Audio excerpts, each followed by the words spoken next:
Bom dia, meu irmão e minha irmã, a graça e a paz de Jesus Cristo, nosso Senhor. Gostaria de compartilhar uma devocional com você nesta manhã, no texto de Atos, capítulo 14, do verso 1 ao verso 7. O texto diz o seguinte: Em Icônio, Paulo e Barnabé entraram juntos na sinagoga judaica e falaram de tal modo que veio a crer grande multidão, tanto de judeus como de grego. Mas os judeus incrédulos incitaram e irritaram os ânimos dos gentios contra os irmãos. Entretanto, demoraram-se ali muito tempo, falando ousadamente no Senhor, o qual confirmara a palavra da sua graça, concedendo que por mão deles se fizessem sinais e prodígios.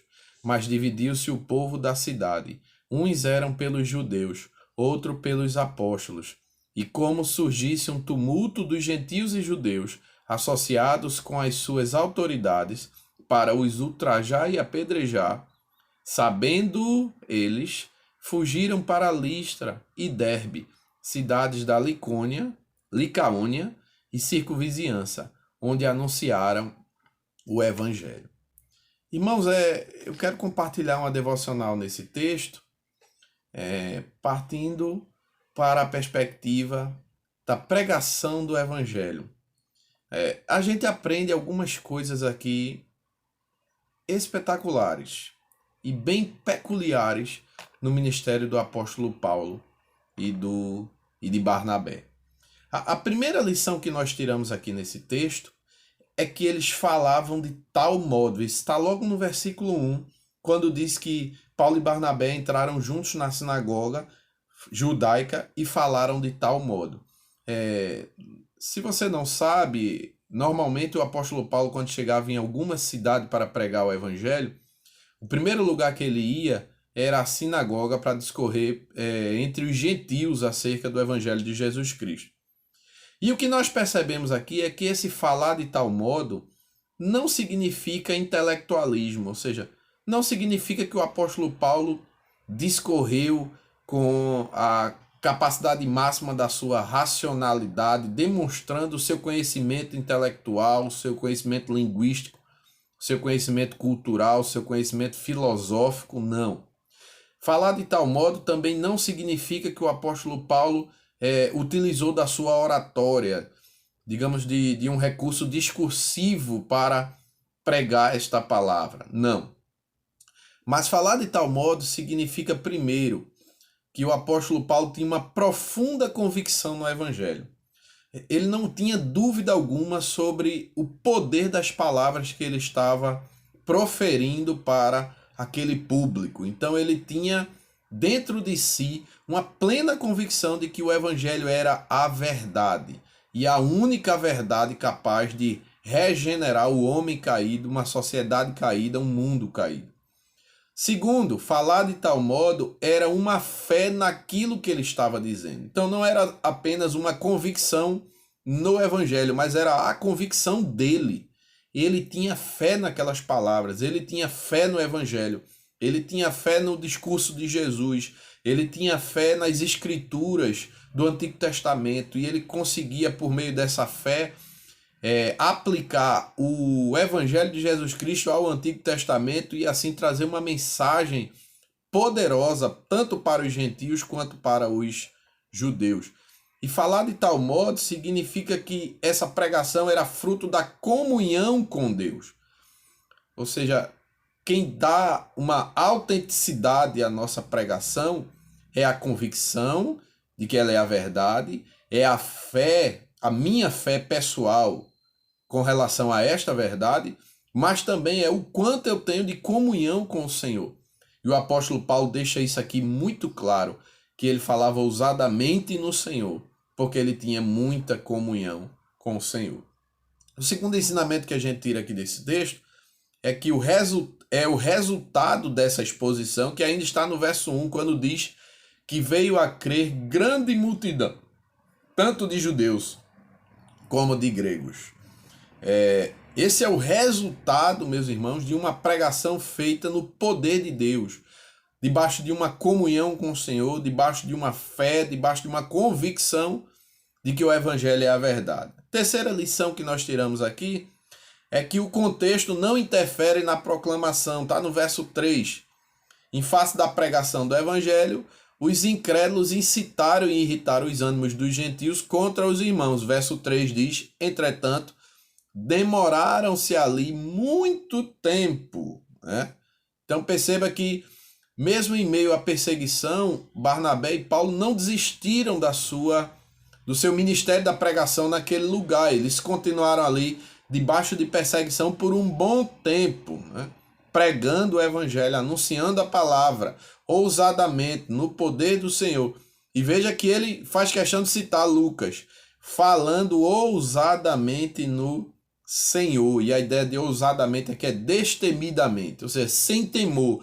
Eles não temiam a perseguição, e muito menos a perseguição tinha o poder de fazê-los parar de anunciar a palavra do Senhor. Ou seja, aquele contexto caótico não os impedia ou não gerava temor nos seus corações ao ponto deles deixarem aquele lugar por causa da perseguição. Pelo contrário, eles pregavam cada vez mais e mais ousadamente.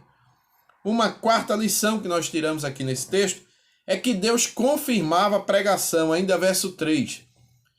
Falavam ousadamente no Senhor, o qual confirmava a palavra da sua graça, concedendo que por mãos deles se fizessem sinais e prodígios. Veja, o Senhor autenticava aquela pregação, aquele testemunho, aquela proclamação com milagres. A gente já estudou isso na igreja. Os milagres tinham o papel de autenticar a mensagem do evangelho, de manifestar o poder que a mensagem do evangelho carregava em si, em face de Cristo Jesus, que era o Senhor da mensagem. Então, Deus estava dando um selo de autenticação àquela mensagem, e a razão é porque eles confiavam na mensagem, eles criam na mensagem, eles tinham fé pessoal na mensagem, eles tinham comunhão com o Senhor da mensagem, eles não se atemorizavam ante as perseguições contra a mensagem. Então, por isso, e eles falavam ousadamente, destemidamente da mensagem. Por isso, Deus autenticava aquelas mensagens, ou aquela mensagem, com sinais e prodígios, com milagres, com curas, com libertações, coisas desse tipo. E a quinta lição que nós temos aqui é que a incredulidade encerrou a visitação de Deus. Versículos finais aí, no verso 4, mas dividiu-se o povo da cidade, uns eram pelos judeus, outros eram pelos apóstolos, e 5, surgiu aí um tumulto dos gentios e judeus, e associado com as autoridades que não querem tumulto em suas cidades, partiram para ultrajar e apedrejar os apóstolos que fugiram daquela cidade para Listra e Derbe, onde continuaram anunciando a palavra do Senhor. Então veja que os apóstolos não deixaram de pregar a palavra, eles apenas deixaram de pregar naquele lugar, porque em face do tumulto, da confusão gerada por parte dos incrédulos. Isso mostra que, às vezes, Deus sustém a sua visitação em face da incredulidade. Vocês lembram? Jesus disse que não operou muitos milagres em Nazaré por causa da incredulidade do povo de Nazaré. Então, a incredulidade, ela tem o poder de fazer, ou ela tem a consequência de gerar em Deus uma estagnação da sua visitação em um determinado lugar, ou em determinado povo, e assim Deus suspende a sua visitação, mas não suspende a pregação continua acontecendo em outros lugares, é como se Deus transferisse a sua bênção para outros lugares, e assim ele passa a visitar outros lugares por meio da sua igreja, dos seus apóstolos, no caso aqui do texto.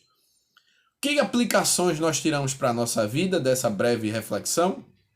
Primeira aplicação, cremos profundamente no Evangelho. Será, meus irmãos, que de fato a gente crê no Evangelho, a gente acredita que o Evangelho é a verdade, que o Evangelho são as palavras de Deus para a nossa vida.